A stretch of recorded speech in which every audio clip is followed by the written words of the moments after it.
Alat bajak tradisional biasanya terbuat dari bahan-bahan alami seperti kayu dan logam, dan digerakkan dengan tenaga hewan, seperti sapi atau kerbau, atau dengan tenaga manusia. Bentuk alat bajak ini bervariasi, tergantung pada budaya dan jenis lahan yang akan dibajak.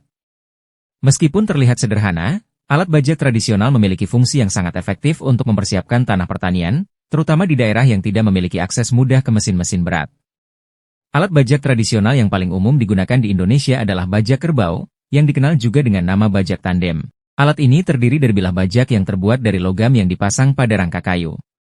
Bajak ini digerakkan oleh 2 ekor kerbau yang diikatkan pada sepasang tali, yang dikendalikan oleh petani.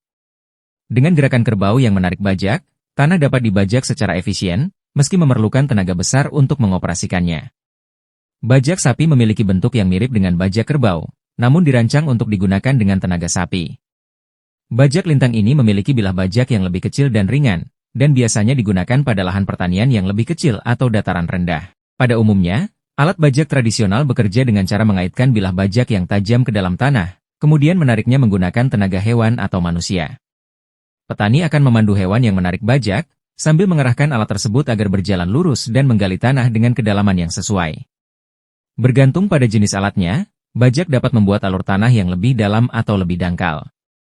Alur-alur ini penting untuk mempersiapkan tanah agar benih dapat ditanam dengan kedalaman yang tepat dan mendapatkan air serta nutrisi yang cukup dari tanah.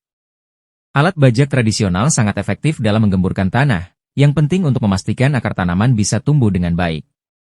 Tanah yang gembur juga memudahkan akar tanaman untuk menyerap air dan unsur hara yang dibutuhkan. Pembajakan yang dilakukan dengan alat bajak tradisional membantu mencampur lapisan atas tanah dengan bahan organik yang terdekomposisi.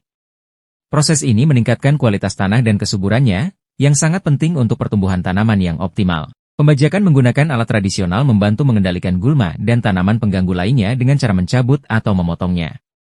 Hal ini mengurangi persaingan antara tanaman utama dan gulma untuk mendapatkan air, sinar matahari, dan nutrisi dari tanah.